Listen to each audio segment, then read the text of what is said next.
સ્વાગત છે। તો જૂનાગઢમાં ચોરવાડ નગરપાલિકાની સામાન્ય ચૂંટણીમાં પ્રચારના અંતિમ તબક્કામાં સાંસદે સિંહ ગર્જના કરતા જણાવ્યું કે 6 વોર્ડના 24 ઉમેદવારોની જીત નક્કી છે। તો સાંસદ રાજેશ ચુડાસમા, ધારાસભ્ય ભગવાનજી કરગઠિયા, તાલુકા પ્રમુખ પ્રકાશ રાઠોડ, શહેર પ્રમુખ મંથન ડાભી સહિત અનેક કાર્યકરો સાથે શહેરના મુખ્ય માર્ગો પર રેલી સ્વરૂપ ભવ્ય રોડ શો દ્વારા શક્તિ પ્રદર્શન કરવામાં આવ્યું।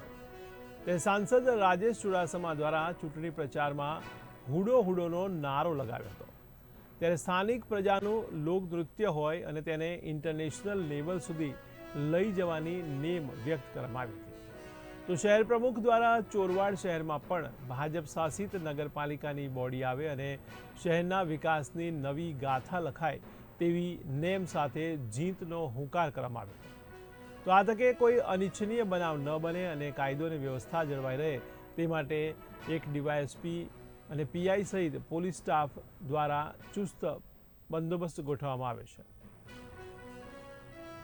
ચોરવાડ સામાન્ય નગરપાલિકાની ચૂંટણીમાં એક ભવ્ય રોડ શોનું આયોજન થયું હતું। એમાં આપ સૌ જોઈ શકો છો કે લોકોમાં ખૂબ ઉત્સાહ જોવા મળી રહ્યો છે। આ વખતે ચોરવાડ પોતાના સપના પૂરા કરવા માટે પરિવર્તન ઈચ્છી રહ્યું છે। કે આ રેલી દેખાડી રહી છે કે ભારતીય જનતા પાર્ટીની નગરપાલિકા બનવાની તેમાં કોઈ શંકાને સ્થાન નથી। અમારો હુડો છે, હુડો એ અમારો ડાન્સ છે। અમે અમારા કલ્ચરને પણ હારે હારે લોકો સુધી પહોંચાડવાનો આ રેલીના માધ્યમથી પ્રયત્ન કર્યો કે જે ટ્રેડિશનલ અમે નહીં કોઈ હિરોઈનને બોલાવી, માત્ર ને માત્ર અમે અમારા ગામના દીકરા દીકરીઓની જે લાયકાત છે એ પ્રમાણે એમાં જે કૌશલ્ય છે એને બતાવવાનો પ્રયત્ન કર્યો ને એના માધ્યમથી અમે આ રેલી સફળ બનાવી છે। ચોક્કસપણે હું કહું કે આપણે આપણા ચોરવાડનું સપનું પૂરું કરવાનું છે। 6 વોર્ડમાં આપણા 24 ઉમેદવારને 4 કમળ ઉપર મતદાન આપી વિજય બનાવવું।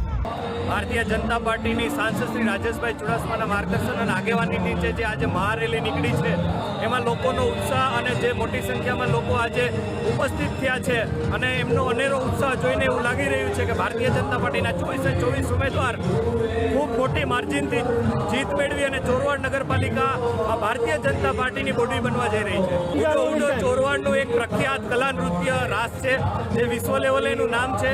હમણાં ગયા પ્રજાસત્તાક દિન નિમિત્તે પણ દિલ્હી પરેડમાં પણ એમણે સૌથી આગળ પોતાનું પ્રેઝન્ટેશન રજૂ કર્યું હતું અને આજે એમણે ચોરવાડ ગામનું નામ રોશન કર્યું છે પૂરા વિશ્વમાં। સાંસદ શ્રી રાજેશભાઈ ચુડાસમાના માર્ગદર્શન નીચે જે વિકાસના કામો થયા છે અને અહીંનો મુખ્ય પ્રશ્ન હતો રોજગારીનો, જે જેટી મંજૂર થઈ છે 170 કરોડ રૂપિયાના ખર્ચે જે આવતા 1 મહિનાની અંદર કામ શરૂ થવા જઈ રહ્યું છે।